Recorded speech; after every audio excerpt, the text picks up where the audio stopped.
വിവാദമായ പൊള്ളാച്ചി കൂട്ടബലാത്സംഗ കേസിൽ 9 പ്രതികളും കുറ്റക്കാർ. കോയമ്പത്തൂർ മഹിളാ കോടതി അല്പസമയത്തിനകം പ്രതികൾക്ക് ശിക്ഷ വിധിക്കും.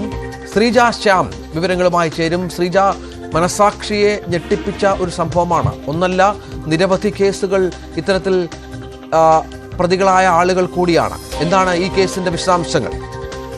രഞ്ജിത്ത്, ഒരുപക്ഷെ രാജ്യത്തിന്റെ ചരിത്രത്തിൽ തന്നെ ഇങ്ങനെയൊരു കേസ് ഉണ്ടായിട്ടുണ്ടാവുമോ എന്നറിയില്ല.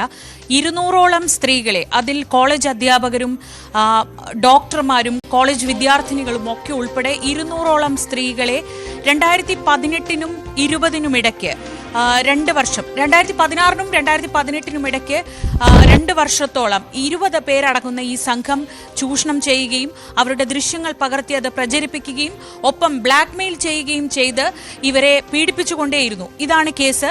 2019-ൽ 19-കാരിയായ ഒരു കോളേജ് വിദ്യാർത്ഥിനി നൽകിയ ഒരു പരാതിയിലാണ് ഈ സംഭവത്തിന്റെ ചുരുളഴിയുന്നത്.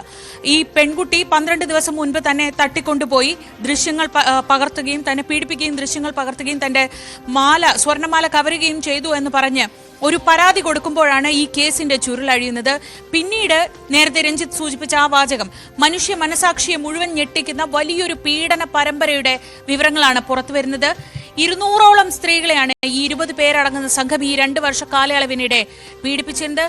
ഏറ്റവും ശ്രദ്ധേയമായ കാര്യം, ഇവരിൽ പലരും പരാതി നൽകാനൊന്നും തയ്യാറായിരുന്നില്ല.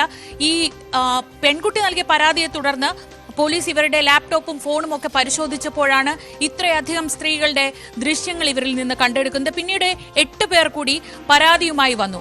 അന്ന് ഒരുപക്ഷെ രാജ്യത്ത് തന്നെ വലിയ ശ്രദ്ധേയമായ രീതിയിൽ കുട്ടികൾ, കോളേജ് വിദ്യാർത്ഥികളൊക്കെ സമരവുമായി രംഗത്തെത്തുന്നത് കണ്ടു. കാരണം ഈ കേസുമായി ബന്ധപ്പെട്ട് ചില രാഷ്ട്രീയ നേതാക്കളുടെ കൂടി പേരുകൾ പറഞ്ഞു കേട്ടിരുന്നു.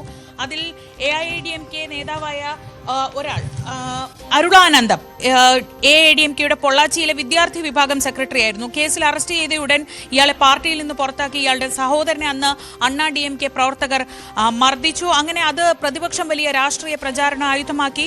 മദ്രാസ് ഹൈക്കോടതിയുടെ നിർദ്ദേശം അനുസരിച്ച് കോയമ്പത്തൂരിൽ ഒരു പ്രത്യേക കോടതി തന്നെ ഈ കേസുകൾ അന്വേഷിക്കാൻ വേണ്ടി നിയോഗിച്ച ഒരു വനിതാ കോടതി സെറ്റപ്പ് ചെയ്തു.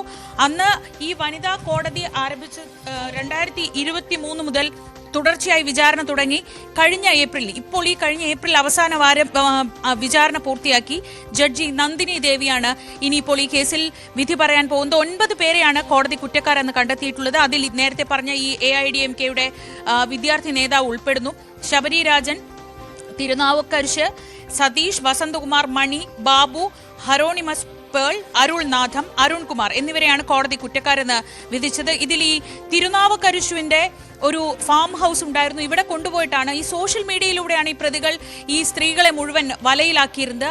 അങ്ങനെ ഇവിടെ കൊണ്ടുപോയി പീഡിപ്പിക്കുകയും പിന്നീട് ദൃശ്യങ്ങൾ പകർത്തുകയുമായി ചെയ്തിരുന്നത്. അങ്ങനെ രാജ്യത്തിന്റെ ചരിത്രത്തിൽ തന്നെ കേട്ടുകേൾവിയില്ലാത്ത തരം ഒരു കേസിലാണ് ഇന്നിപ്പോൾ വിധി പറയുന്നത്. 200ഓളം സ്ത്രീകളെ 20 പേർ 2 വർഷത്തിനിടെ പീഡിപ്പിച്ച സംഭവം. ആ സംഭവത്തിലാണ് ഇപ്പോൾ സുപ്രധാനമായ വിധി വരാൻ പോകുന്നത്.